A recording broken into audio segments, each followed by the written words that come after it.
Okay.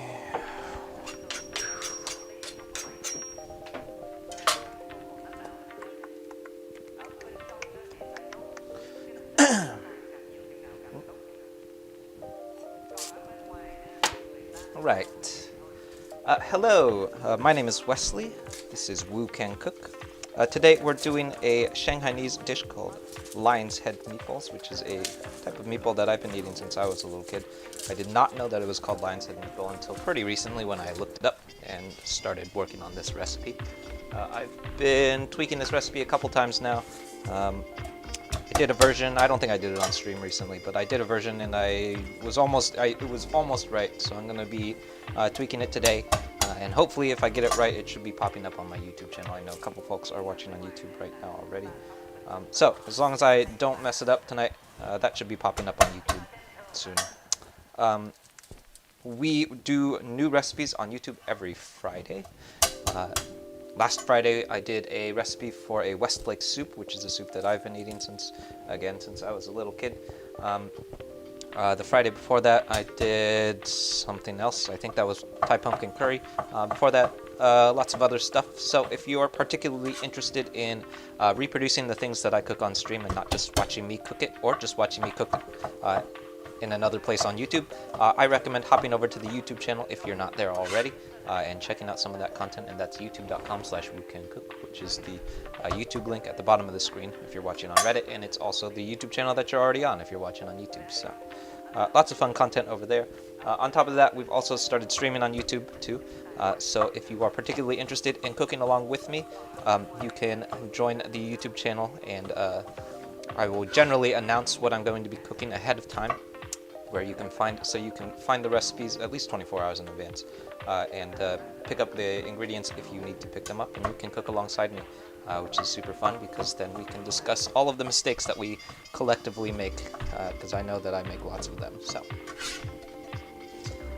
if you have any questions for me, feel free to drop your questions in the comments. I don't know everything about Lion's Head Meatballs or wok cooking, or I don't really know anything about anything, really. But I know lots of stuff, so hopefully I can be helpful or informative, or at the very least entertaining to watch. So.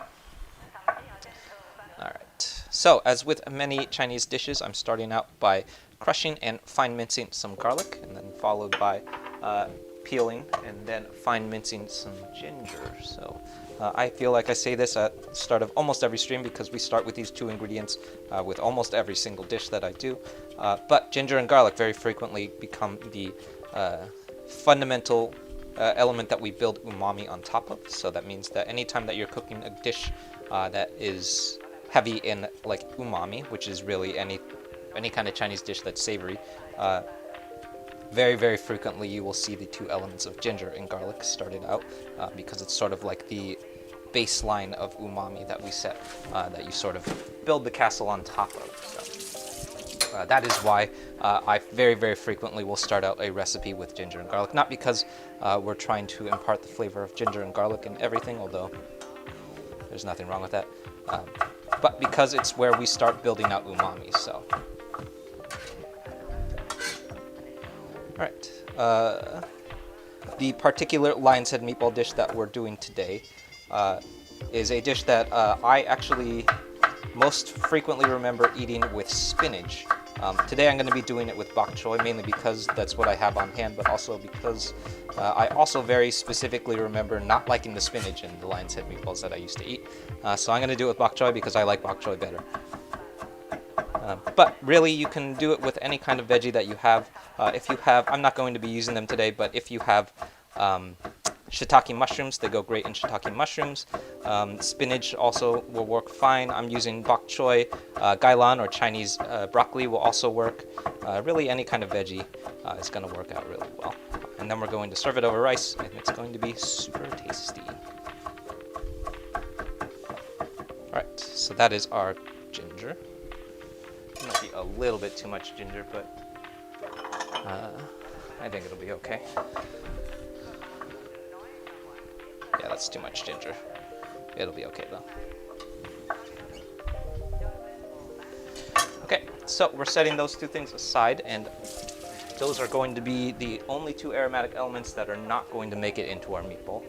The rest of the things that we're going to be doing, except for this bok choy, is going to be mixed into our meatball mixture. So you will very frequently see me do the process of mise en place, which is the process of chopping everything and getting all of your prep work done before that you move over to the heat of the stove. And that's because once you start cooking in a wok, woks move very, very quickly. So once you start cooking, there's really not going to be another opportunity to do anything like chopping garlic or chopping bok choy or anything like that. So you really want to have all of this prep work done ahead of time before you move over to the stove. And in French cooking, that's a term that we call mise en place. In Chinese cooking, though, it is also extremely important because wok cooking happens really, really fast because it's all on extremely high heat. So if you don't have all of this chopping stuff done beforehand, you're very possibly going to run the risk of burning something. So that means that when you go over to the stove and you are ready to start cooking, you want your full attention to be on what you're cooking because it moves really fast. Right. So for our vegetable element, I'm going to be using bok choy. This is actually baby bok choy. Either baby bok choy or regular bok choy will work just fine.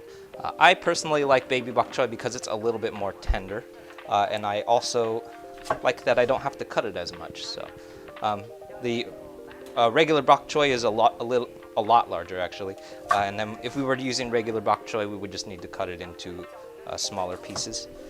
In this case, since we're using baby bok choy, we don't need to do that, but also baby bok choy tends to be a little bit more tender in my opinion. So otherwise, sometimes you get kind of a chewy bite to your bok choy. You like the camera setup? Yeah, thank you. I guess I've been streaming for a while now, especially on Reddit, so I kind of have perfected what the OBS and RPAN setups should be at this point. Lots of cameras. Right, so for our baby bok choy, we're not really going to do too much. I'm just going to give these small, I'm cutting most of them just in half. A couple of them I'm cutting into quarters because they're a little bit larger. But basically I just want to make sure that they're all bite-sized. Most of the time with baby bok choy, it's already pretty much bite-sized.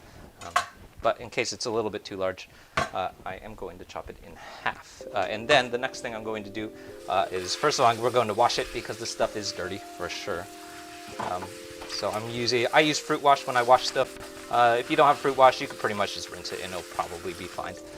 But most importantly, when you're done washing it, you do want to make sure that you shake out all of this water. You don't want any of this water to end up in your wok. And I feel like I've started saying this on almost every stream too, but super important when we wok cook that none of this liquid ends up in our wok, because the more moisture that you have in a wok, the more potential that you are going to have for heat loss. So as you start building up moisture in a wok, you will start finding that the wok's temperature is going to start declining really, really rapidly. So the more work that we do to make sure that our veggies and basically all of our elements are dry, the better off we will be at keeping our wok very, very hot, which is the true key element to wok cooking, especially at home. So if you were really committed, you could maybe take out a paper towel and start drying them. I'm not going to do that because that's more work than I want to, but if you really are committed, you could totally do that.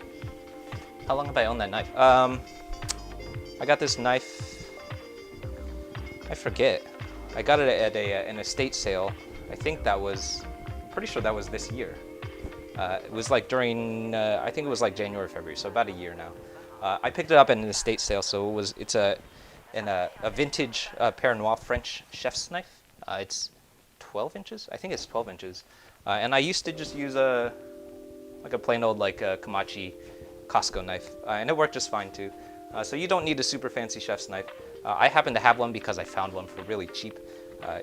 I got two of these for $10, I think, and it's like a $300 knife. So I happen to get super lucky, but it's not really that important to have a really, really nice fancy knife. Really, what's most important is that whatever nice knife that you are using, make sure that it's extremely sharp.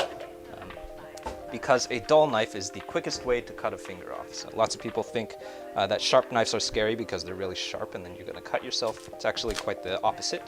if you have a dull knife, the duller that your knife is, the harder that you have to work to make sure that the knife actually cuts something. So if at any point you're using your knife and you find that you have to push really, really hard to cut something, that's a really bad sign. That means that your knife is not sharp enough for whatever you're cutting, or maybe that you don't have enough leverage.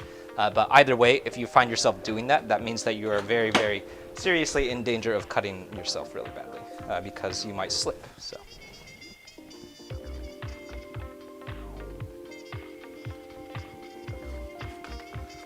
Yeah, totally. Multiple views, super useful.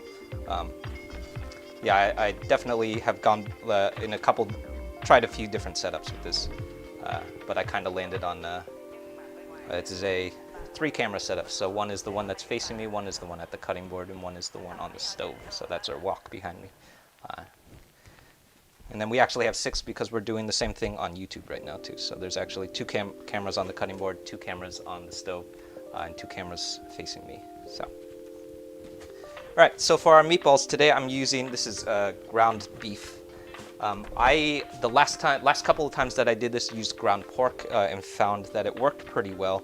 The main difference is in the types of meat is that ground pork is a lot more fatty. It's not that much more fatty, not usually that much more fatty, but the ground pork that I was using was very fatty. Which made them taste really good. Mainly the reason that I'm using ground beef right now is because I didn't have a chance to go pick up more ground pork. So for what I'm using today, this is actually 90, I think it's like 93.7 ground beef. So that's a pretty lean cut of beef, so put it in perspective. The ground beef that you use to make a hamburger is an 80-20 ground beef chuck. What we're using today is 93.7, so it's a lot leaner than the ground porks and the like ground chucks that we normally would use.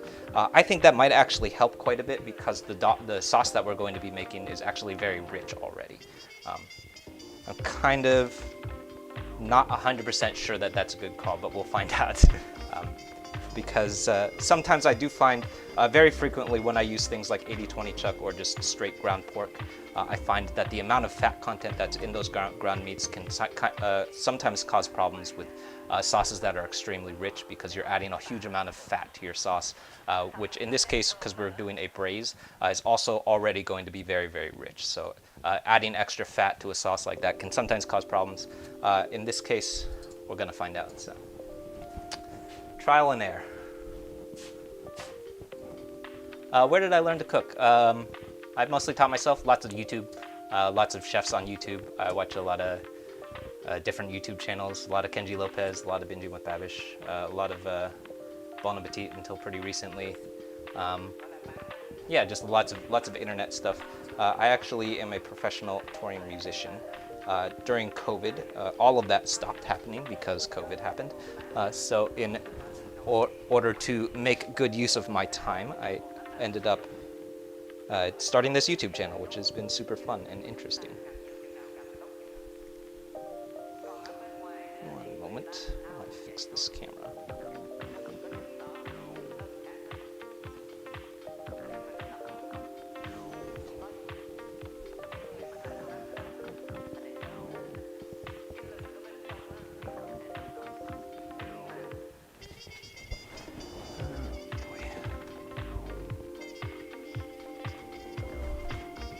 Excuse me while I reboot the camera.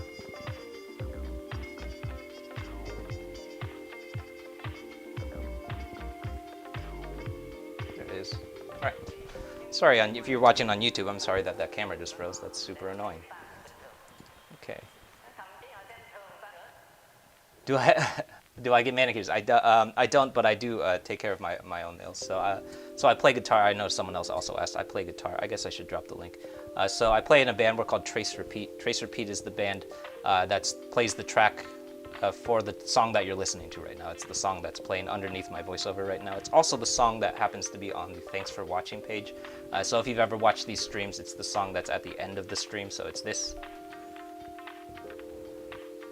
So that's my band. We're called Trace Repeat. I play guitar, and I learned how to play guitar playing classical guitar. And if you know anyone that plays classical guitar, you'll usually find that the right hand has really finely manicured nails because you need finely manicured nails to play classical guitar because those are the nails that you use to pick the strings.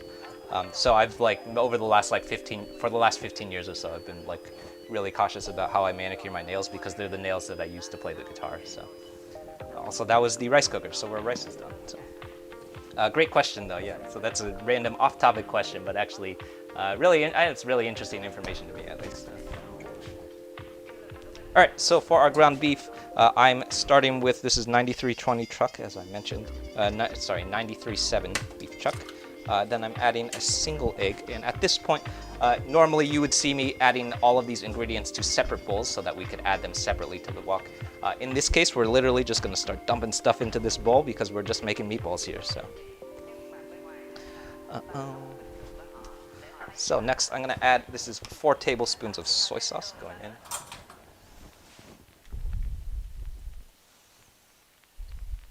Some folks have asked me what kind of soy sauce I like using.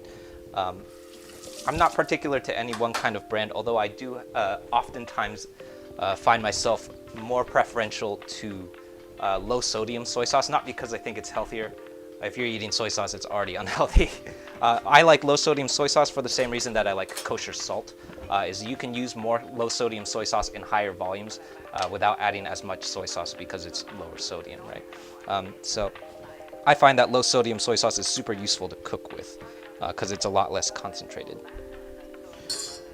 Right, so that is 2 tablespoons of sesame oil. What are we doing next? Yeah, that's it. For our liquid ingredients, are essentially our marinade here. We're not going very complicated, really, because all of these super complex ingredients that we're going to be adding will be in our sauce.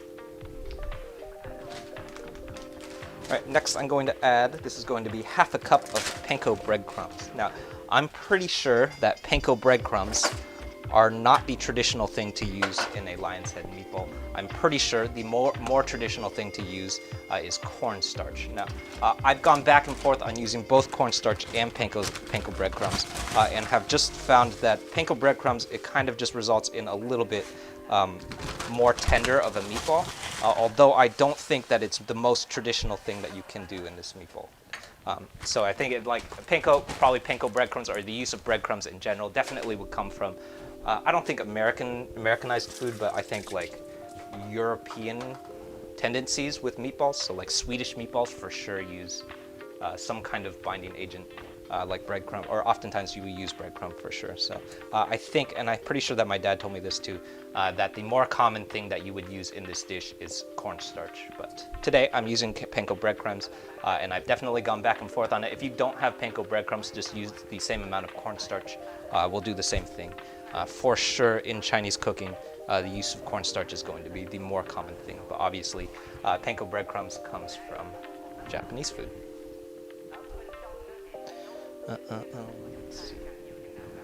Next, for our meatballs, I'm going to add just a pinch of both white pepper and Chinese 5-spice. So I love using white pepper in any kind of marinade, really.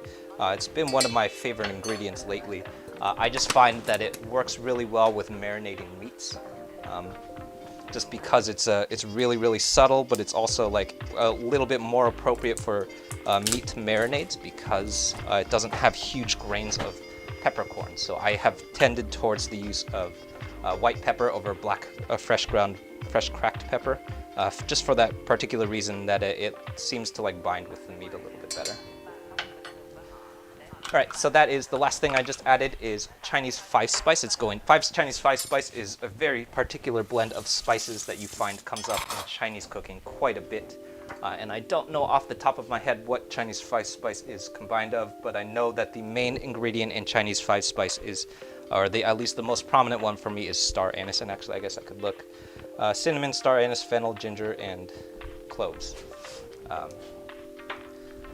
So 5 spices, but definitely to me, what stands out the most is going to be that star anise. So very frequently, if you don't have Chinese 5-spice, just use a star anise pod and it will do the same thing. At least in my opinion, that's the most prominent thing that stands out to me. Or if you don't have star anise pod and you see a recipe that calls for star anise, Chinese 5-spice, a great substitute for that too. All right, so, one more thing. So the last thing I'm going to do before we mix our meatballs is chop up some watercress. So watercress, I'm pretty sure you can find watercress in a normal grocery store.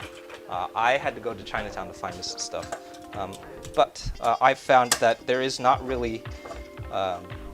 It's a pretty important ingredient in a Shanghainese meatball because it's like that level of crunch that comes. That's like super iconic when you bite into a Shanghainese meatball. So the other element that I've used when I can't get my hands on watercress has been bamboo. So if you can get bamboo shoots, that's been a good substitute for me too. Oh, lots of comments. Sorry. Don't ignore my fans. I'm sorry. Why is pepper white? I don't know why it's white. That's a good question. I don't know the answer to that. Sorry. Yeah, probably different species of plant. What kind of food do we make? Usually the food that I'm making generally comes from, so I'm Taiwanese American, so very frequently, or probably the most predominant thing that I oftentimes will be cooking is Chinese American or Chinese food, or some kind of either Chinese, Shanghainese, Taiwanese, or like Cantonese, or really anything in that spectrum of Chinese food. Most of the time, the things that we cook on stream are things that come from my childhood. So very frequently, like as with today, the recipes that we'll be doing are recipes that are like based off of things that I used to eat when I was a little kid. But really, anytime I'm cooking on stream, I'll be cooking pretty much anything that comes together in a wok. So lots of times I'll do like Japanese curries that happen in a wok. We've been doing a lot of Thai food, so I did a pad see ew that was pretty cool. We've been doing pad Thai for a couple times now. Really anything that comes together in a wok. So lots of Korean food even comes together in a wok a lot. We do lots of fried rices lately. Lots of times if you watch the stream, you'll find out that like I'll stream on like a Monday or like a Tuesday or a Wednesday, and I'll do some kind of stir fry over rice, and usually that following like Thursday or sometimes the following week, you'll see me doing a fried rice the next stream, and that's because I'm using the leftover rice from the previous meal. So really, oftentimes just like general pan Asian cuisine, but most frequently, usually something from Chinese food. So I guess I should introduce myself. Oh, and one more question. Yeah, you never thought about low sodium flavor? Yeah, so definitely low sodium soy sauce. I feel like is for the same reason that we use kosher salt, because the reason that we use kosher salt is because kosher salt is in larger grains, which means that you can pinch and add more of kosher salt to a dish without adding as much salt in actuality, because the grains are much larger, so you can fold them much larger. That's why oftentimes when you see me salt something and I'm using kosher salt, it looks like I'm adding a huge amount of salt, but because we're using kosher salt, it's actually not as much salt as if you were using like plain old iodized Morton salt, or like even like sea salt or flaky salt. All of those things are a lot saltier per gram. So for the same reason, I have tended to use low sodium soy sauce, because you can use more of it and not add as much salinity and like overwhelming saltiness to your dish. So that's been one of my favorite things lately. So.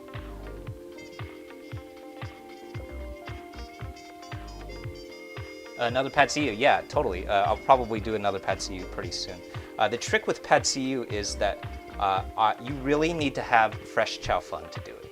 That's really the only good way to do it. I found that probably a fine substitute is using freeze-dried rice noodles, so just dried rice noodles, which are pantry safe. So if you are cooking from a pantry, dry rice noodles will work. But the real secret to a good pad see ew is that you have to have the chow fun. And chow fun, as I've discovered, has an extremely short shelf life, like 2 days, max 2 days. So on 4 or 5 separate occasions, I have bought chow fun for a pad see ew, and then it went bad before I cooked it, which is why I think I've done a pad see ew at least 3 times on stream, and all 3 times I took that chow fun out, and it had molded already. So since then did a pad see ew, and then I froze the chow fun. So I'm gonna, at some point, the next time that we do chow fun, I'm gonna defrost that and see if it's still good. I'm not banking on it, but we'll find out. So.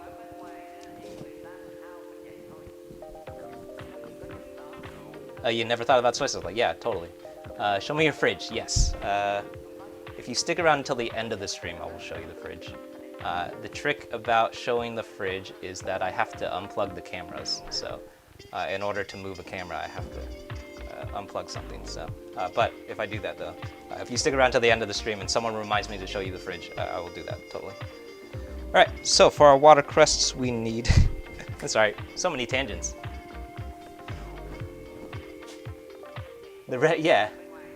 Yeah, totally. The Reddit goofs need to get where the real action is on YouTube. Kevin OS on YouTube says he's in the VIP room. I guess I should keep introducing myself. My name is Wesley. This is Woo Can Cook. If you aren't already, we have a couple folks who are watching us on YouTube. All of the things that I cook on stream, almost everything that I cook on stream, has an associated recipe video that goes along with it. That always pops up on my YouTube channel, which is youtube.com/WooCanCook. Oh, the face camera froze again. I don't know why this thing keeps freezing.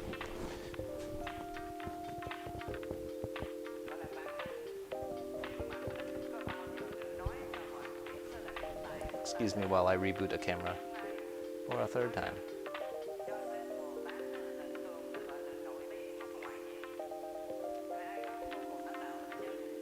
There it is. All right.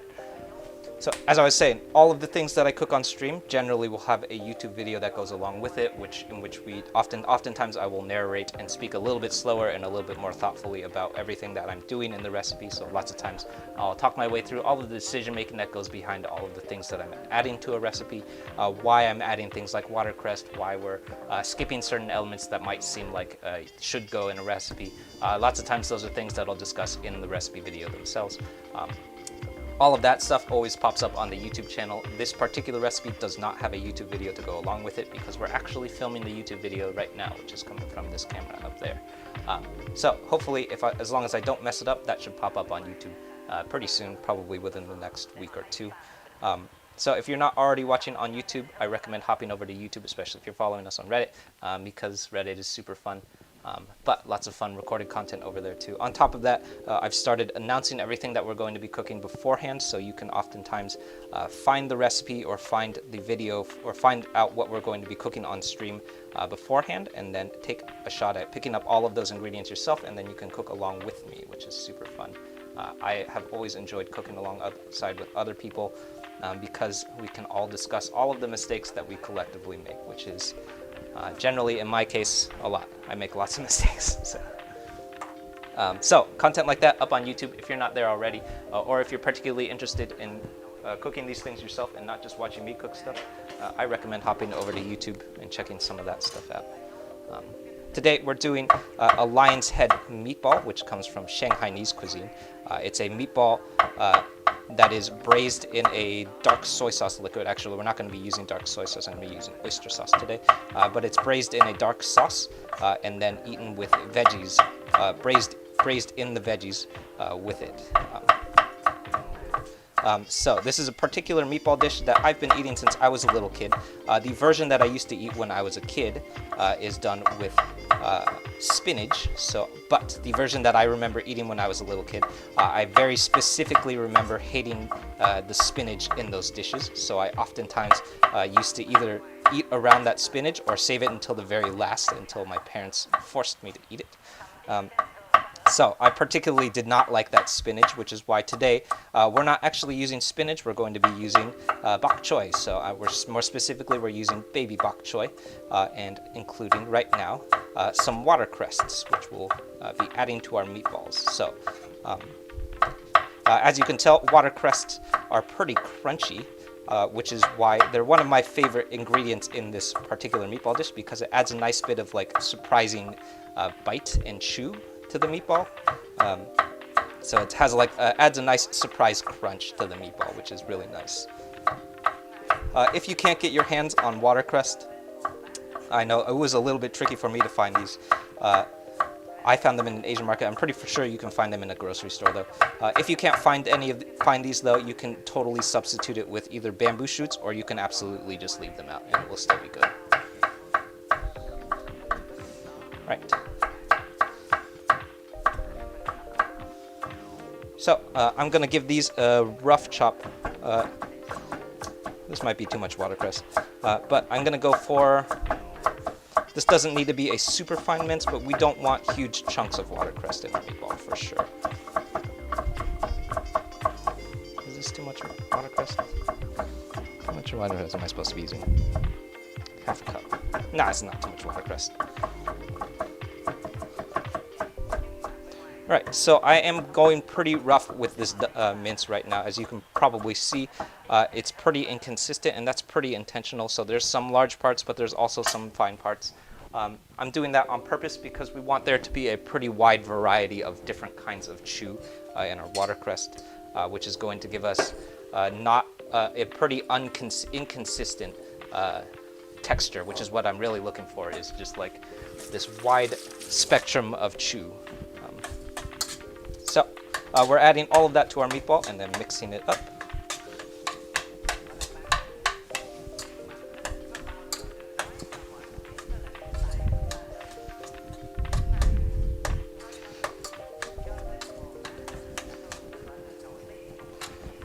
You just switched over from Reddit. Oh, cool. Hello, Emily from YouTube, from Reddit. Welcome to the YouTube stream. It's the same as the Reddit stream, except you're where all of the recorded content is. And also, there's not a time limit, so. But yes, welcome to the YouTube stream. Kevin is also watching us on YouTube, which is super fun. All right, so those are going to be our meatballs. You can tell they're pretty loose already, and I think that has to do with the lack of fat. I think that's going to be better. So we'll find out.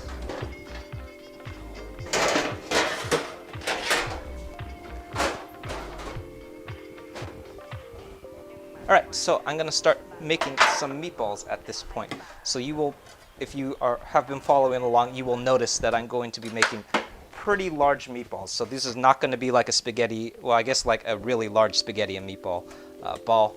In this case, we're going for very sizable chunks, so almost the size of like a baseball.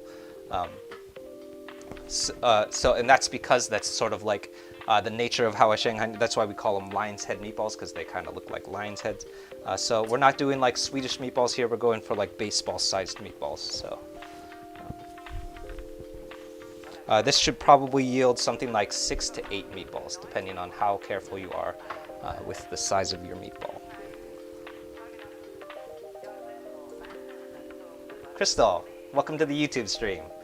Yay. Lots of folks switching over from Reddit. Although I also love streaming on Reddit too. I'm not particularly partial to either. I used to stream on Twitch too, and then I just found that no one was watching on Twitch, so I stopped. So I have an extra computer, so I have a way to stream on 2 platforms, but I just found there was no real reason to stream on Twitch.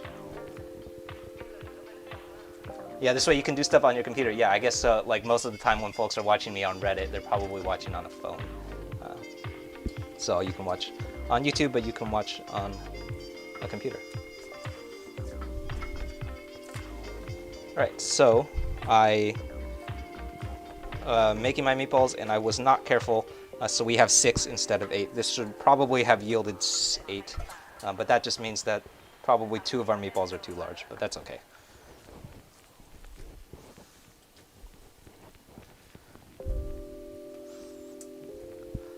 Yeah, do what you got. Yeah, I actually found that YouTube has been a lot better for me, just because it's where all of the recorded content is already. So there's, I like, just in general, like have been making an effort to minimize the number of platforms that I have stuff on for this cooking show, because the more platforms that exist, the more platforms that I have to like monitor and like be present on.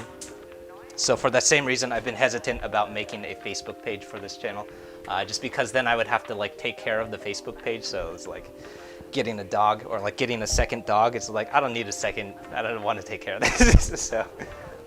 So for that same reason, I kind of just shut the Twitch page down, because it's like, if I could just do it on YouTube, I'd much rather just do it on YouTube, because it's easier to manage. Right, so yeah, bigger the better. Yeah, so as you can see, our meatballs are pretty large. Probably that one and that one are too large. That's why we have 6 instead of 8.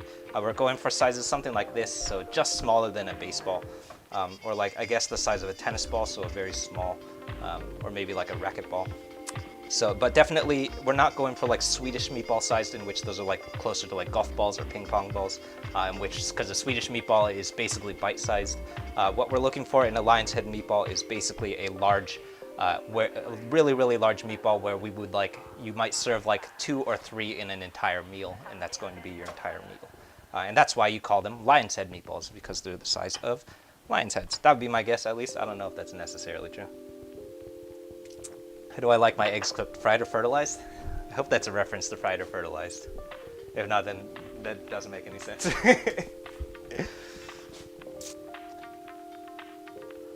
Yeah, totally.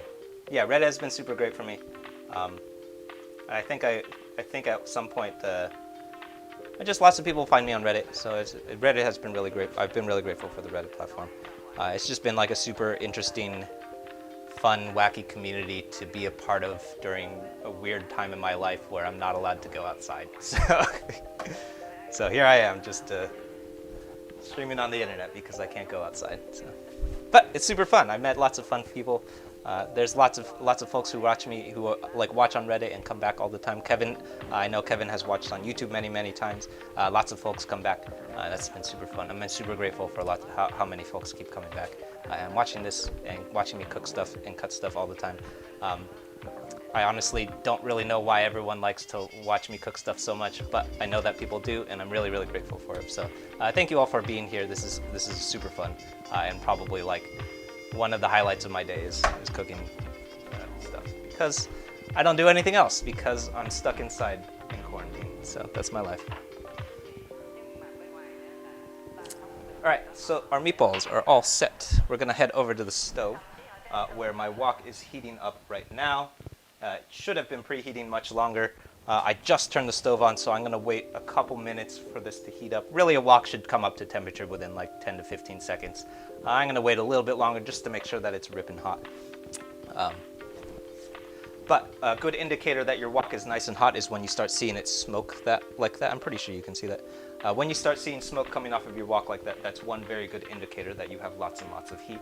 The other thing that you will see lots of chefs do, or lots of wok cooks and chefs do, is most of the time you will see this done with chopsticks, usually wooden chopsticks, so cooking chopsticks. We're going to do this process, which is called a long yao. So we're adding our oil to a very cold oil to a hot wok, and then coating our wok with it. And then most of the time you will see this done with wooden chopsticks, but really any kind of wooden utensil will work.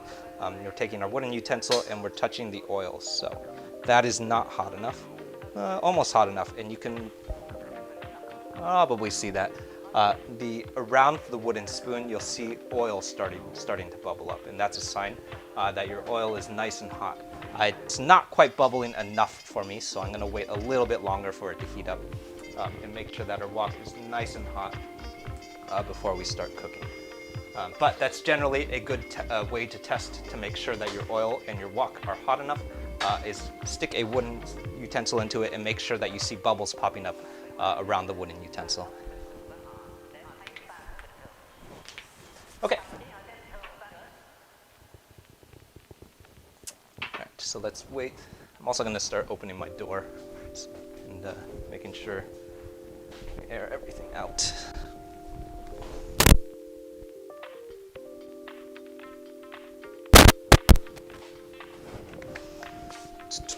Okay. So a couple folks have also asked me, that reminds me, some folks have asked me about, I just saw someone post about this on Reddit. Lots of folks ask me about smoke alarms. Do I have smoke alarms? And before every time that I cook on a wok, I unplug them. That's because they would absolutely go off if the smoke alarms were plugged in. So I always unplug my smoke alarms first, and then I plug them back in after I finish cooking. But all of this smoke, that would definitely set the smoke alarms off. And then I do a couple other things to make sure that that there's not too much smoke building up. So the number one thing that I have is an air purifier. It's in the corner. That actually helps a lot. But the main thing is open your windows, especially if you're cooking with like any kind of pepper or anything that has capsaicin in it. That stuff will definitely fly into the air, and then if you breathe it in, it's really caustic. So. Also, a good overhead fan is very useful. All right, so one more time, wooden spoon, hot oil. And you can definitely see lots and lots of bubbles popping up around our wooden spoon. That's an indicator that our wok is nice and hot and ready to go. So,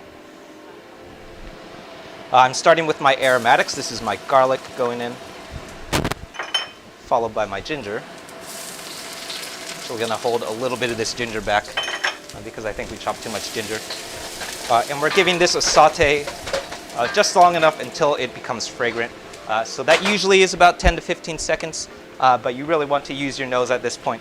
Let it go until you start smelling garlic and ginger. Next, I'm going to add my bok choy to our wok. Ooh, shoot. Back it up. I forgot to do our sauce. This is one thing that you don't want to do for the same reason that I just talked about mise en place. Once something's in the wok, something is definitely going to start cooking. So don't do what I'm doing right now. But we're backing up and we're putting together our sauce here. And that hopefully we'll do it really quickly. So the sauce element that we're adding here is mainly based off of a lot of richness. So I used to use dark soy sauce here. I found that the dark soy sauce was a little bit too rich, so I pulled it out. And I'm going to substitute it with oyster sauce in this case. So that's 4 tablespoons of regular soy sauce plus a single tablespoon of sesame oil. And this is going to be 2 tablespoons of sweet chili sauce. This is, I feel like, not a common thing to add to a Shanghainese meatball, but I think that it really adds a little something. It adds a little bit of sweetness, a little bit of brightness, and just like a little bit of something extra that it's just missing. So, all right, and this is going to be 2 tablespoons of chili oil, so or like fermented chili oil. I guess that's what it's called. Spicy chili crisp is what it says on the box. I'm pretty sure it's referred to as chili oil though more commonly. Right.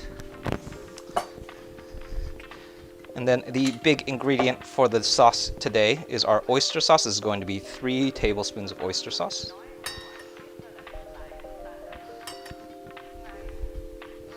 Oops, let's hop back over here.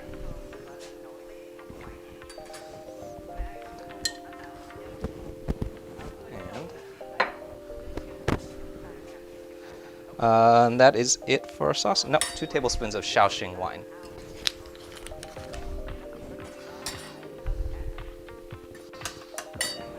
Clean.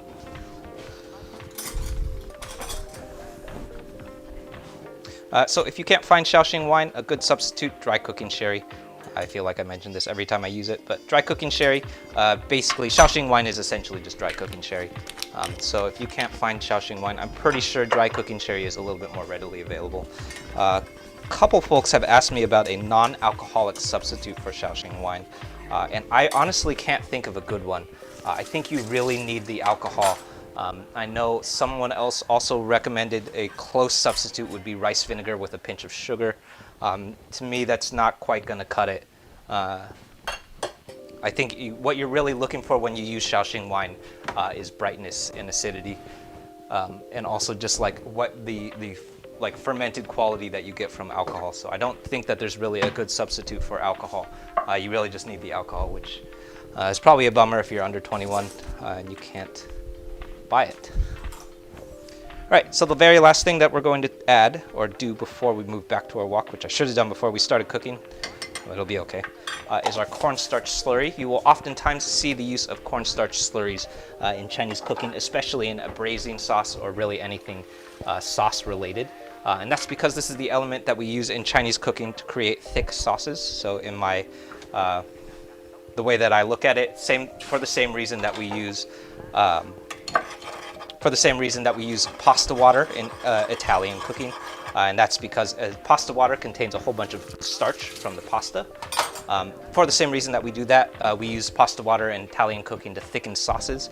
We're going to do the same thing with our cornstarch slurry. So the main difference is our cuisines here. So in Chinese cooking, instead of using pasta water, we use cornstarch. So, but the main thing that we're doing at this point is just combining the cornstarch with water, and that's to make sure that it doesn't clump up. And I have found over trial and error, a lot of error, that cornstarch will pretty much clump up with anything. Literally anything that is not liquid. So if you're using gochujang, if you're using doubanjiang, if you're using oyster sauce, even honey, any kind of meat, really anything that's not liquid, it will clump up, and then you'll get clumps of cornstarch. So the reason that we add it to water and dissolve it first is to make sure that you don't get clumps of cornstarch. A couple more questions. Yeah, so cooking oil, today I'm using grapeseed oil. I have also used a couple different kinds of oil. Definitely canola oil will work. Really any kind of vegetable oil will work. Probably the most traditional thing to use in a wok is peanut oil. I have tended away from peanut oil, mainly not because it doesn't work in wok cooking, but mainly because it's not a universal oil. So it's not oil to use if you're like, say, scrambling eggs or making hash browns, or you're making Italian food. All of those things, probably Italian food you want to use olive oil, but like all of those other things where you need a high smoke point oil, it doesn't really work with peanut oil because peanut oil imparts the flavor of peanut. Unlike grapeseed oil, which doesn't taste like anything, it's just completely neutral. In my experience, peanut oil is not really neutral, which means that, so if you're cooking something in a wok and you impart the flavor of peanut, it's generally going to be okay. But if you're cooking anything else, like scrambling an egg or frying an egg, and you don't want it to taste like peanut, it's going to be a problem, which means that like, if you're only going to keep one kind of oil in the house, it probably shouldn't be peanut oil. It should be either canola oil or vegetable oil or grapeseed oil. Those are probably my top three. If you're going to keep a second oil in the house, probably my second choice is olive oil, and then my third choice would be peanut oil. So today I'm using just plain old grapeseed oil because I haven't bought peanut oil in a while. All right, so back on our wok, we're doing what you shouldn't do. Don't do this. And I am reheating my wok with food in it already. It will be just fine. But this is the exact reason why we want to make sure that we do all of our mise en place and prep work before you move over to the wok, and that's because once something's in the wok, it probably has a very high potential to burn. So at this point, because I forgot to do our sauce, I had to stop and put the sauce together before we kept cooking. This will be fine, but this is exactly what you don't want to do. Don't add things to the wok before you're done cooking. So.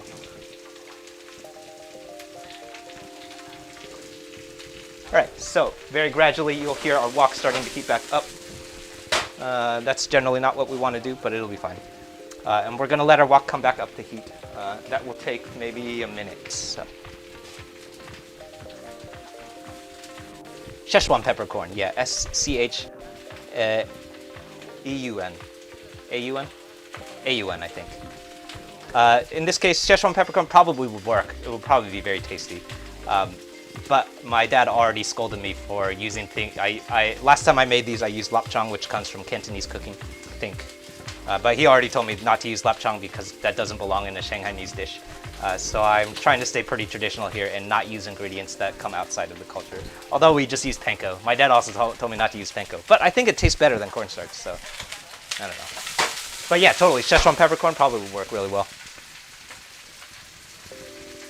Yeah, is the heat still on high? Yeah, so it is on high, but it cooled down though because I turned it off while we did our sauce. So that is exactly what you don't want to do, and is literally what I told everyone not to do right before I did it, which is don't put stuff into the wok until you're done with everything else. So I forgot to do our sauce, so I had to stop the wok and then assemble the sauce. So we're just letting our wok come back up to temperature before we move on.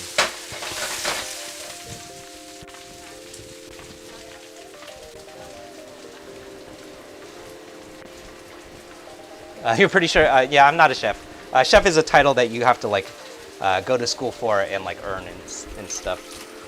I went to school for music, so I guess I would be like, I feel like I've earned the title of musician. I don't know that I've necessarily earned the title of a chef. I'd say that I've like earned the title of guy who cooks a lot. That's probably it. So, although I appreciate it, that's very kind of you.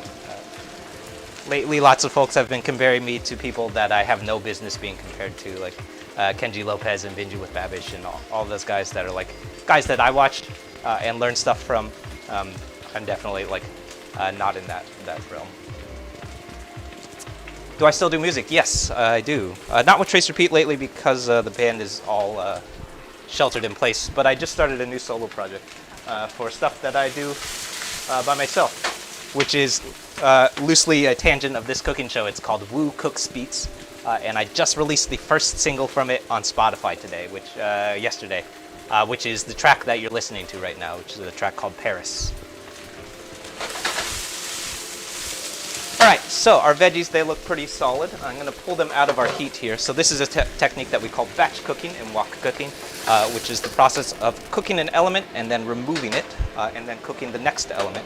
And this is in an effort to retain as much heat in our wok as humanly possible. So I'm pulling everything out, and then I'm going to give my wok a quick rinse.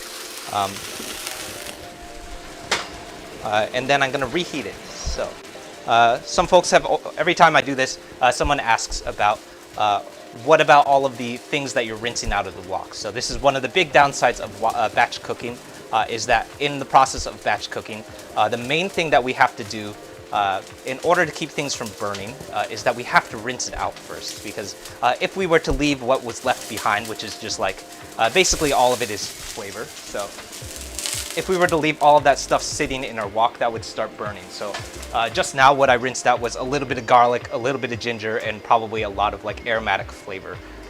Most of it is retained in what we just pulled out and set aside. But a little bit of it is, this is the same process that we call fond in Italian cooking, is that's all of the fat that gets stuck to the bottom of your pot in your pan. All of that is flavor. So same thing with a wok. All of that is flavor, and generally you want to be very careful about not removing that because that's just removing flavor. So one of the big downsides to batch cooking in my experience is that you have to rinse all that stuff out, and that's just to make sure that you don't burn anything. It's a bummer, but it's part of a, yeah, it's a part of like what we have to, part of the give and take of batch cooking. So, oh, you can't hear what's in the background. Yeah, that's the track. It's called Paris. Let me look it up. I'll give you a link. I can only find it on YouTube.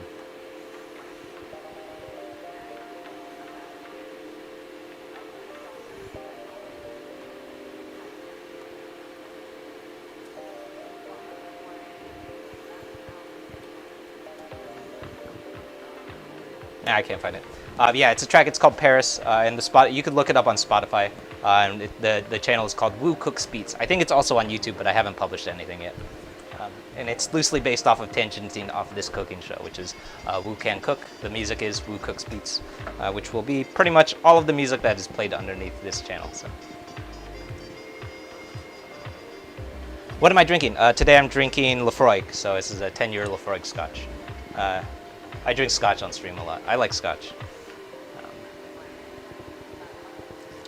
I ran out of Scotch recently, and I was drinking absinthe for a while, which I was drinking absinthe like every stream for like 4 days straight, which is like, probably don't want to do that. But usually, if you see me drinking alcohol, it's probably Scotch. All right, so we're gonna do our next batch cook, which will be our meatball. So we're gonna do the same thing. I'm gonna give a long yao here. So cold oil to a very hot wok. Then adding our meatballs. So we're going to go 3 at a time here to make sure we don't overload our wok.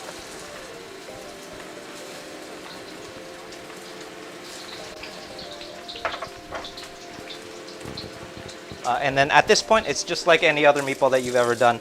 We're going to let it sit and give time to develop a nice crust on each side of the meatball. Once we probably give it maybe 2 or 3 minutes per side, and then we're going to roll it and let the next side develop a nice browning and crust. So the same way we do spaghetti and meatballs, same way we do Swedish meatballs, we're going to do the same thing here.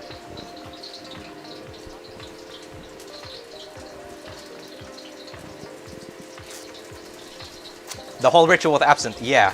I don't have all of the contraptions to do it, but I do. You definitely, anytime you drink absinthe on ice, for sure, because it releases the oils from the juniper, I think. Juniper, or is it the wormwood? I forget. One of those two things. And it's really interesting because when you first pour absinthe, it looks like, kind of just looks like whiskey. And then once you add water, or in this case ice, it turns milky. So it turns white. Very interesting. But there's a really, really good absinthe distillery here in Oakland. Actually, that's in Alameda, which is called St. George's. They make a really good gin. And from their gin distillery, they also make an absinthe, so, which I think pretty recently became legal in America.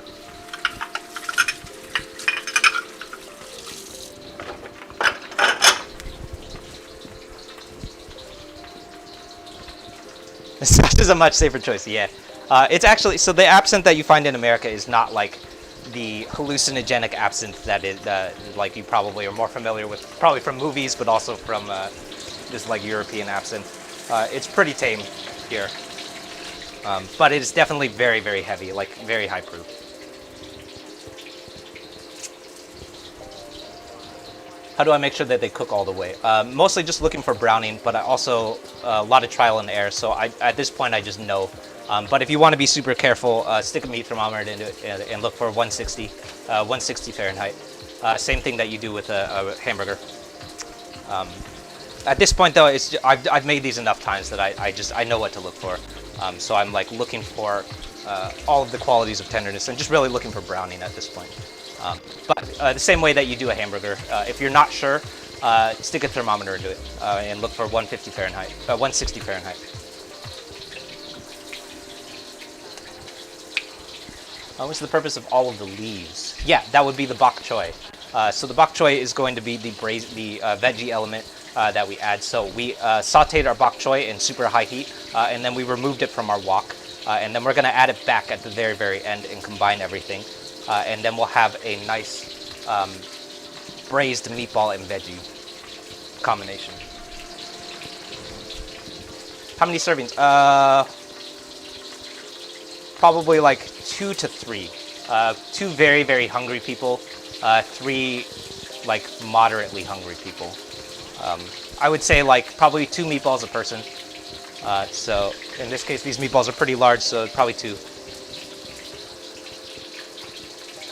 Do I have captions? That would be a good idea. I don't know how to do that, but if I figure that out, I think YouTube can automate captions, so.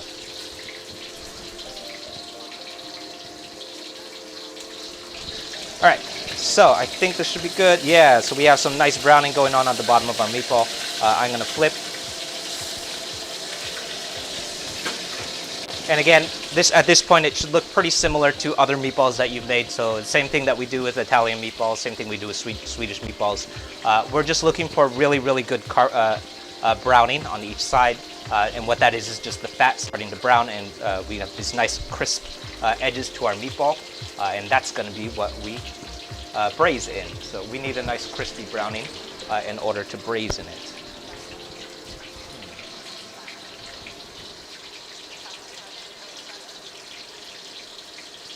I can't find the option. It's probably something that I have to switch on.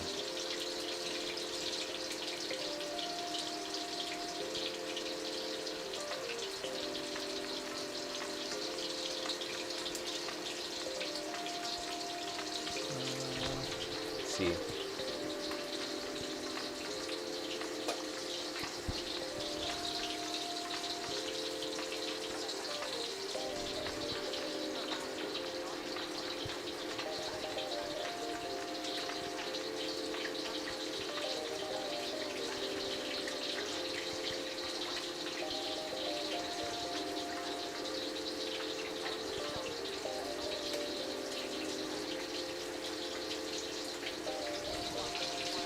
All right, I just switched on. I think I just switched on captions. We'll see. Let me know if it worked. If not, I have to look into it after stream. All right, so I'm gonna flip these to one side one more time just to make sure that we have a nice browning on all sides.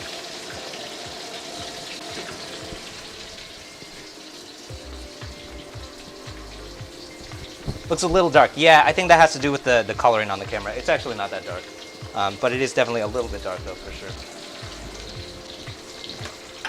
It's definitely, I think, a big part of what's happening right now is the lack of fats. So I'm not going to lie, I'm missing the fat a little bit. So I kind of wish I was using 80-20 chuck right now. But I think it's okay. So what we're using right now is 93.7 ground beef, which is a lot leaner than what you would typically use in a hamburger patty. Mainly because that's what I had in the refrigerator, but also because I was wondering what would happen if I used a slightly leaner cut of meat. Now our meatball just broke.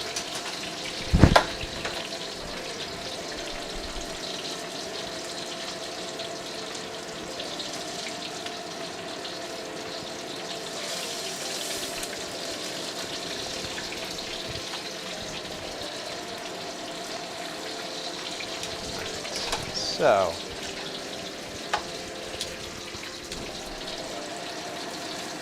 this one looks good, and this one needs a little bit longer.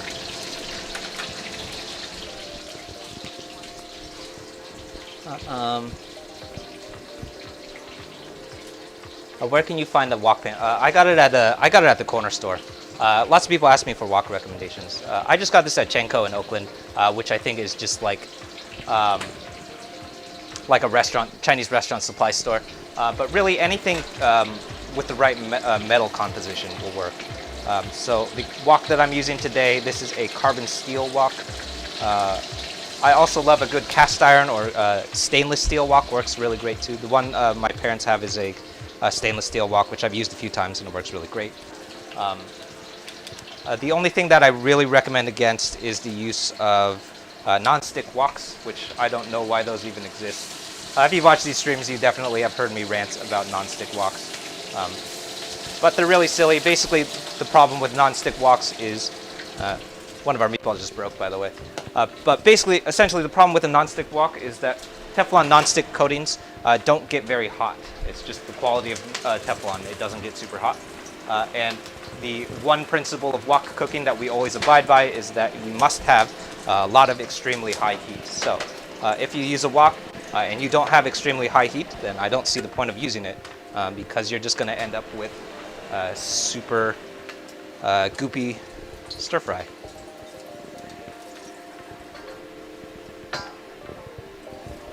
All right, so I'm pouring out my oil because I'm seeing a lot of residuals left behind, and I don't want anything burned here. So before I move on to our next batch, I'm going to give my wok a rinse out again. And that's just to make sure that we don't end up with anything, any burnt bits here.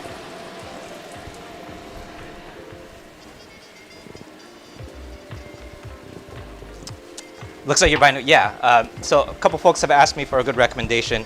I have not used it, but I have heard a lot of good things about the Joyce Chen wok. So the Joyce Chen carbon steel wok. I know that the main reason that lots of folks recommend it is because it's the main carbon steel wok that you can find on Amazon. And it's really cheap. I think it's only like $30 or something. And a friend of mine has it, and it's a really good wok. I'm pretty sure that I used it at one point. And it's a really reliable carbon steel wok. It basically what we're looking for is any kind of wok that's made of carbon steel and doesn't warp. So, and I've heard lots of good things about that wok. So, if I remember, I'll make sure and link it later too. Or I guess I could just link it right now.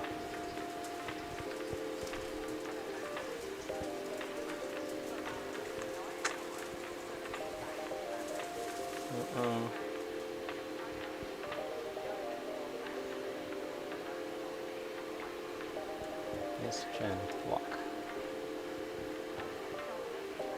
Yes, right.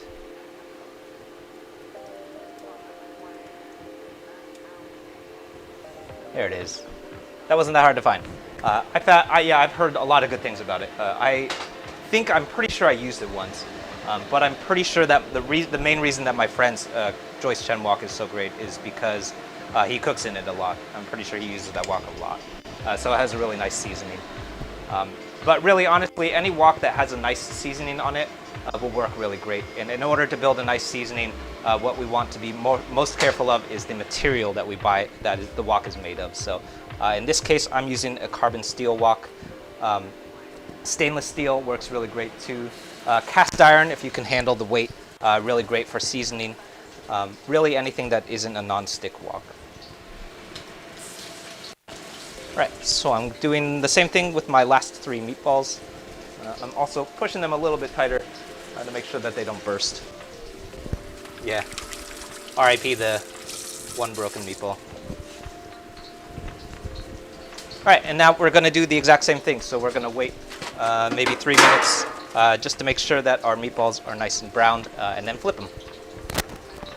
What kind of oil are we using? Today I'm using grapeseed oil. Someone asked this earlier. Really anything that's high heat, so grapeseed oil is what I'm using. I also go with vegetable oil or canola oil a lot. Probably the most traditional in wok cooking is peanut oil.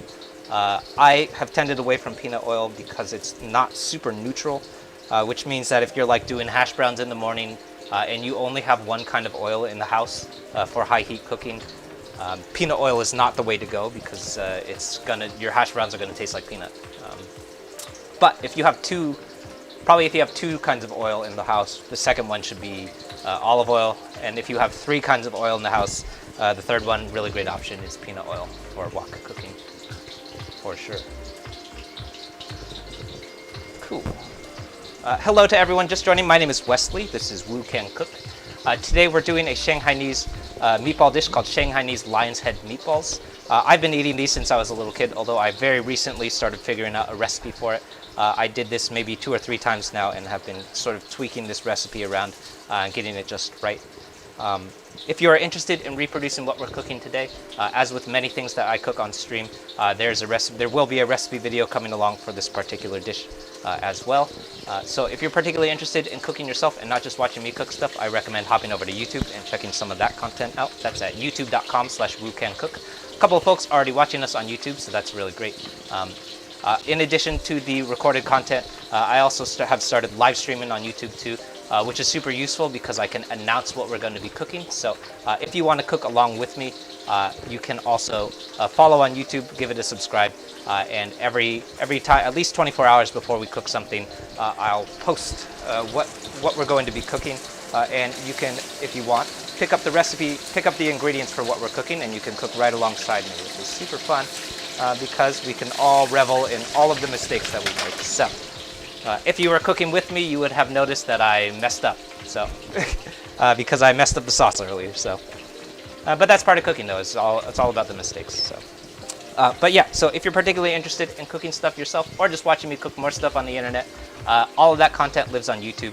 Lots of fun content going on over there. I release new recipes every Friday. Last Friday, I did a recipe for a Westlake soup, which is kind of a Chinese egg drop soup that I've been eating since I was a little kid. Very often the recipes that I do come out of things that I have eaten since my childhood. Super often I'll be doing something that is like in an effort to recreate something from a local restaurant here, either in Oakland or San Francisco. Lately I've been working my way through pretty much the entire Panda Express menu, which has been super fun, like exploring Chinese American food, and kind of seeing what Chinese American food looks like. Why it looks the way that it looks, what happened to Chinese food when it came to America, and why was it turned into the thing that it is today. Because to me, Chinese American food, like Panda Express, is not really Chinese food, it's just American food, and it sort of has a lot of influences from Chinese food. So that's been really interesting, it's just like exploring Chinese food, kind of taking a look at and reproducing what Chinese American food looks like. And then sort of deconstructing it, removing some of those American elements, and adding back some Chinese authentic ingredients. And seeing what it looks like if it were not American. So content like that all lives on the YouTube channel. A couple folks already watching. If you're interested in stuff like that, I recommend hopping over to YouTube. We're working our way to a 1,000 subscriber goal by the end of the month, by the end of the year, which is the end of the month. We're pretty close. Just need a couple more. So I think we'll make it. I just have to be diligent about streaming and stuff. But I think we'll make it.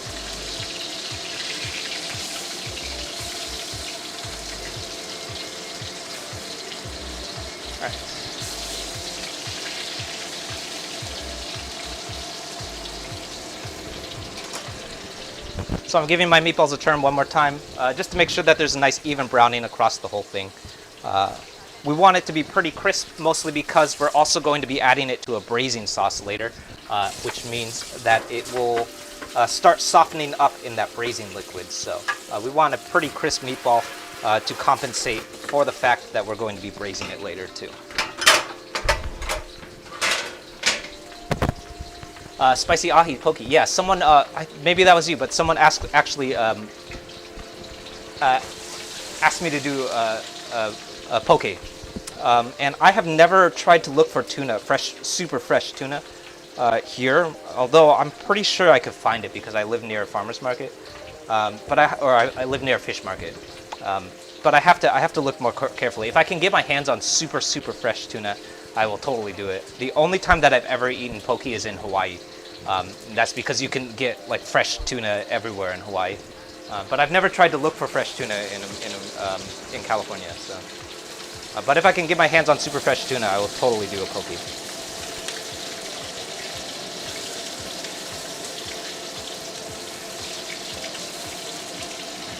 Yeah.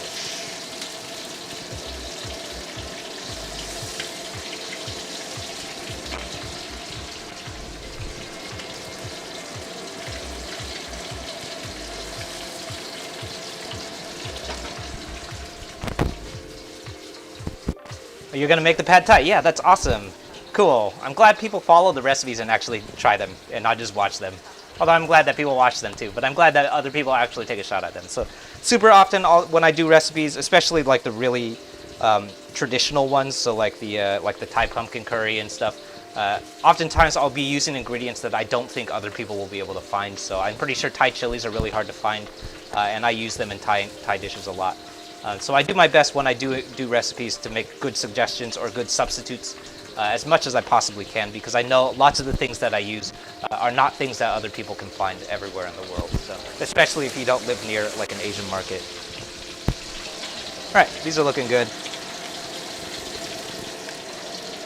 I'm pretty sure 2 out of the 4 meatballs broke, but that'll be okay. All right, so I am not gonna wipe our wok out this time. Mostly because we're pretty much done cooking. But I'm adding my veggies back to the wok,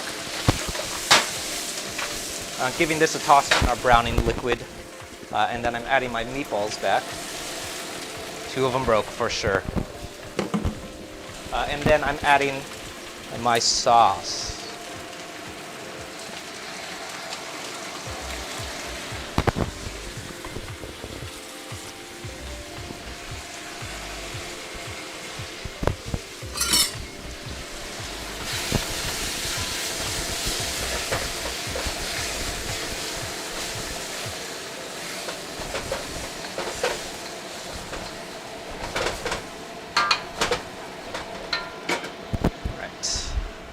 Add a tiny bit of water.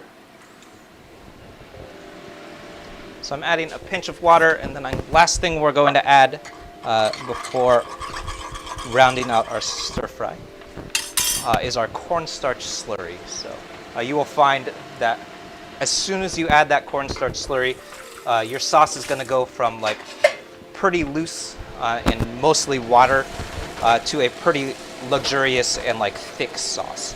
And that's why we use that cornstarch is to build that really nice sauce. So the other thing that you can tell as soon as I just added all of that liquid is that all of the sizzling from my wok just stopped. And that's a sign that you don't have heat in your wok anymore. So that's okay in our case because we're done cooking here. We're not really frying anything anymore. At this point, we're just braising. But if at any point you're still cooking and you're still frying stuff, and you hear this happen in your wok, so if you listen carefully, there's like a mild simmer, but there's not really a lot of like loud sputtering or anything that's like really aggressive sizzling. That means that you don't have enough heat in your wok. So if you hear that happen, stop what you're doing and just stop moving the wok. And what happens once you stop moving the wok is all of that temperature starts building back up, and you start building up more heat. So really what it's a sign of though is that there's lots and lots of things in your wok. So it's okay right now for us to have a lot of things in the wok because we're done cooking. But if at any point you're still cooking and that happens, that probably means that you added too many things to the wok.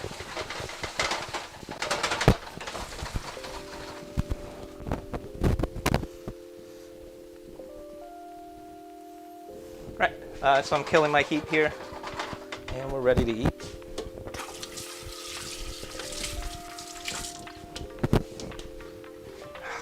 Good camera. I don't know why this thing keeps freezing.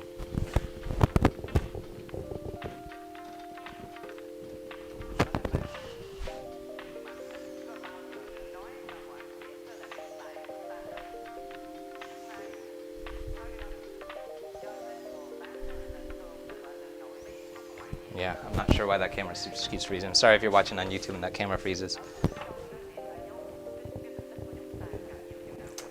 All right, so.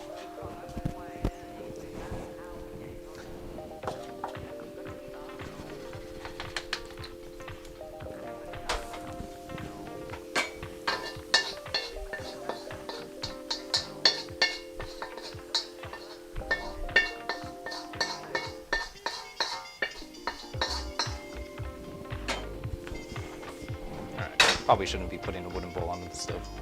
That is our meatballs.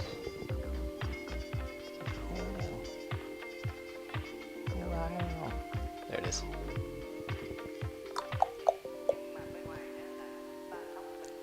Right. Bummer that 2 of them broke, but that should be okay. The last thing that you want to do as soon as you finish cooking, this is probably the worst part. No, probably not the worst part. But one of the most frustrating parts about wok cooking is that as soon as you finish cooking, the very last thing that you should do is clean your wok. So anyone who has ever tried to clean a cold wok knows that it's much easier to clean a hot wok. And that's because while the wok is still hot, you still have a super nice non-stick surface, which means all of this braising liquid and all of that stuff that's stuck to your wok, that's going to come off a lot easier. So when it's still hot. So when the wok cools, so say for example, if you are doing something in a wok and then you pour it out of the wok and then you immediately go and sit down and eat and then you come back 30-40 minutes later and then try and clean your wok, you will find that everything that you left in the wok has now stuck to the wok because the wok cooled down and now all of that stuff is stuck. So then you start having to scrub the wok and then you have to start doing things like scrubbing it with salt, especially if you have a carbon steel wok or anything that has a seasoning to it. As soon as you start scrubbing that stuff, you start running the risk of scrubbing off your seasoning, which is not good. So number one, especially for the wok care, but also number two, just save yourself a headache. It's so much easier to clean a hot wok, and it takes an extra like 45 seconds, which is super annoying because there's like finished food to eat and it's sitting in front of you already. But I guarantee you, it's so much easier to clean a hot wok. So I gave it a rinse, and that's just to rinse off all of the residual stuff and sauce and stuff that's left behind. And then I'm giving it a wipe down. This is mostly to dry it off, but also to clean out anything residual that didn't get rinsed off. And then I'm going to add a tiny little bit of vegetable oil. This is going to be like half a tablespoon. And just like we do with cast iron, I'm giving this a wipe down to the entire surface of the wok. And this is, I guess, the process that you call seasoning. So the same thing that we do with the cast iron. You still also need to season the bottom of your wok, same reason that you do with cast iron. And that's because our seasoning is not just for the cooking surface, it's to make sure that the surface doesn't oxidize. So if you don't season the bottom of your skillets in woks, it could start rusting. So we don't want that. And that is it. Super frustrating, I know. There's fringe food that you want to eat already, but I guarantee you, so much easier to clean a hot wok.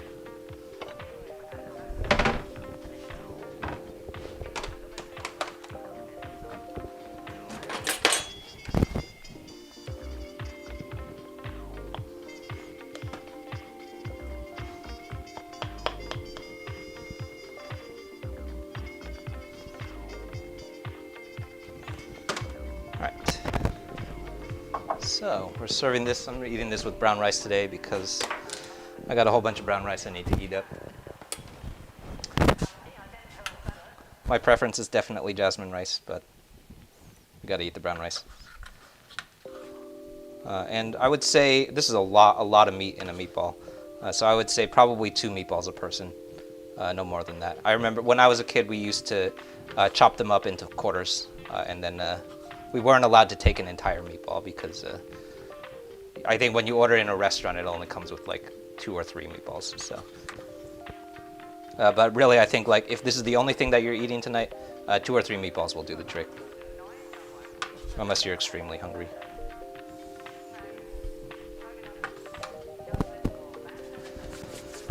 Okay, so that is my meatball. I'm going to add one more meatball. I'm going to add a small one.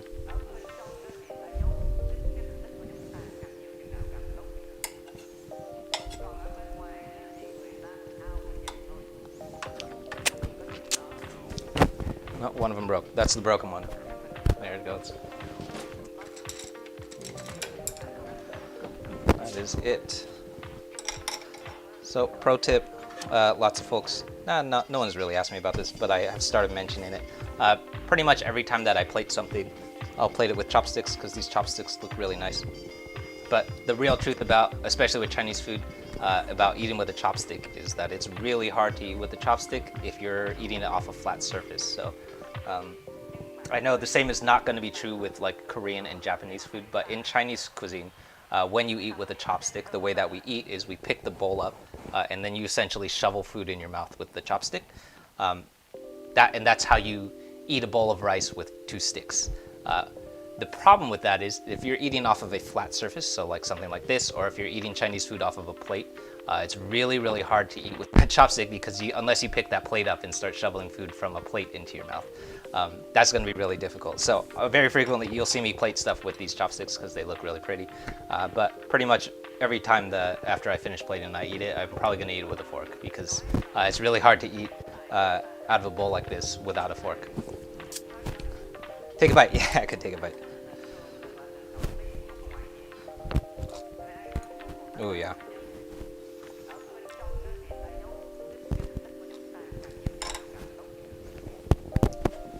Yeah, it's a little bit dark, a little bit crispy. I'm totally okay with how crispy it is.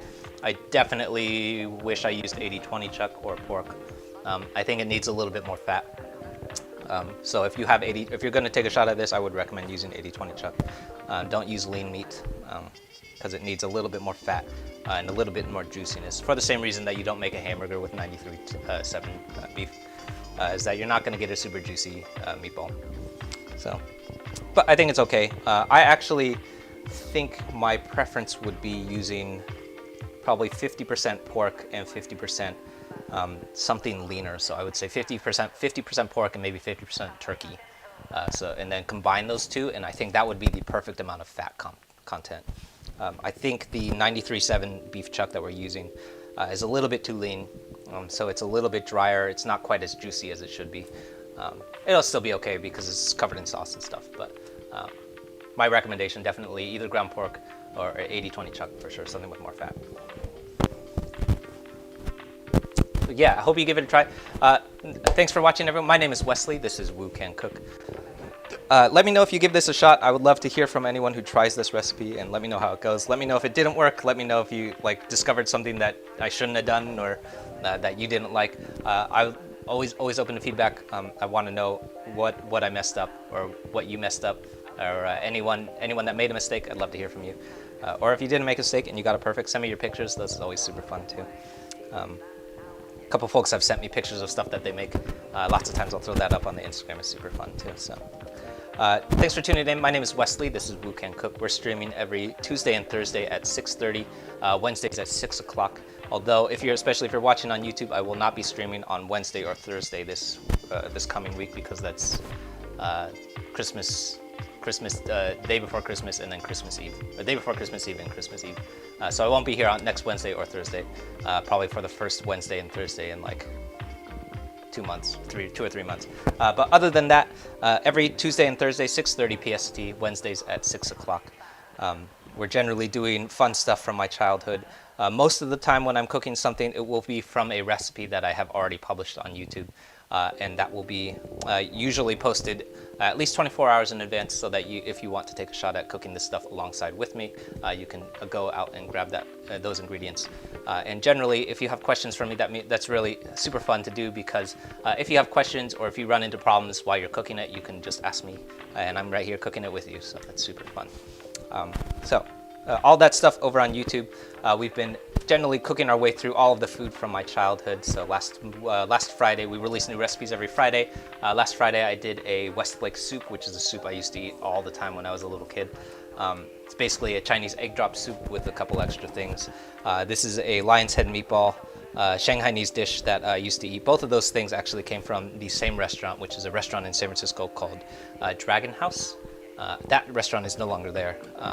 But I used to eat there a couple times a month, because we knew the owners, and it's sort of like really traditional Shanghainese or like pan Chinese cuisine that has like a lot of American influences, and a lot of like the way that I know how Chinese food exists is from restaurants like that. So like growing up in Chinatown or around Chinatown, and kind of eating in those areas. Also, like lots of times the things that we're cooking are things that I'm recreating from my parents' cooking. So a lot of like 50% of what I did today is based on how I know the Lion's Head meatballs from Dragon House, and then the other 50% is how I know my dad used to make them. So lots of stuff like that that lives up on the YouTube channel. If you're interested in watching more stuff and cooking some of these things alongside me, or just cooking it in general, all of the recipes, those live up on YouTube. So if you're not already there, I recommend hopping over to YouTube and taking a look at some of that content and giving it a subscribe if you can. We're working our way to a 1,000 subscriber goal by the end of the month. I'm pretty sure we're going to hit it. Just need to be super diligent about getting all of those subs in. Hamcharo didn't show up today. I'm pretty sure Hamcharo is broken. But usually when folks subscribe, Hamcharo pops up. Hamcharo is my favorite ramen eating hamster. He only gets to eat ramen when someone subscribes. So if you subscribe, usually Hamcharo gets to eat, and he's very hungry. So please feed Hamcharo. I'll be back here on, I think I'm gonna tune in on tomorrow. Tomorrow I'm making a miso glazed Brussels sprouts. I'm not sure if I'm gonna be able to post it on YouTube. Definitely not on Reddit. I might try and post it on YouTube, but for sure I'll be posting it on the Bay Street Emeryville page. So you should probably talk about this more. But I also host a show. It's basically exactly this, but it lives on the Bay Street Emeryville Facebook page, which is a company here in Oakland or Emeryville. And I host that show every Monday night. It's called Monday Night Meals with Wu Can Cook. That show happens every Monday night at 6 o'clock PST. And that's it. Lots of folks have asked me if I cook stuff that's not Asian. That usually lives on the Monday Meals page with Bay Street Emeryville. So we do things like pan-seared steaks and pork chops. We did Swedish meatballs. Recently we did romesco, red bell pepper romesco, stuff like that. Lots of pastas, lots of Italian cooking. Basically anything that doesn't fall under the Asian cuisine lives over on the Bay Street Emeryville Facebook page. So I'll be there tomorrow night, Monday night at 6 p.m. PST. Other than that, I'll be back on Reddit and YouTube doing a Kung Pao chicken on Tuesday, which will be at 6:30, and cooking lots of stuff. I think next Friday I'm going to be releasing the Pad See Ew recipe. That's going to be super fun. I've been working on reproducing the Pad See Ew from Nicha Thai here in Oakland. So lots of content like that. Remember to hop over to YouTube, subscribe if you're already there. Thanks for hopping over, and I'll see you soon. Bye, everyone. Let me know if you have any questions. Feel free to drop your questions in the chat. Sometimes I miss questions because I'm facing the stove, and I don't see it happen. So if I missed your question, feel free to repeat what your question was, and I'll do my best to circle back. Sometimes I forget, but most of the time I do my best to circle back to the chat, especially on Reddit. YouTube doesn't seem to archive those chats, but if you have any questions, feel free to repeat them, and I'll do my best to get back to them. All right, thanks everyone.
Might be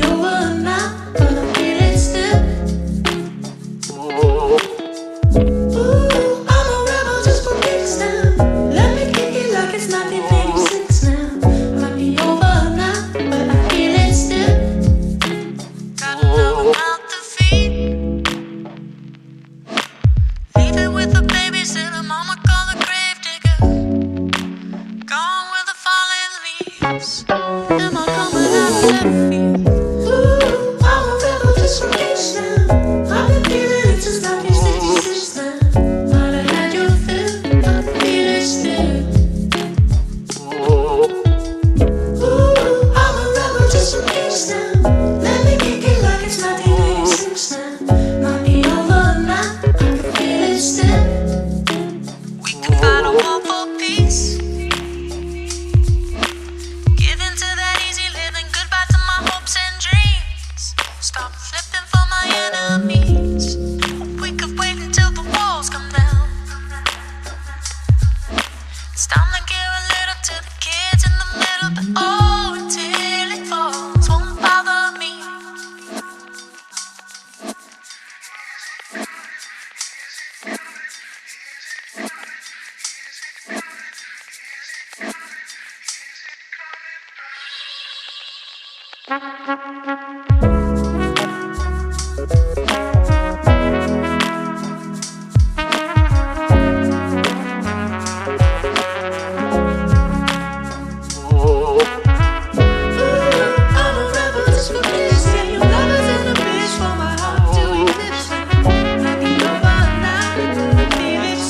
Think I'll dust them off, put them back up on the shelf. Keeps my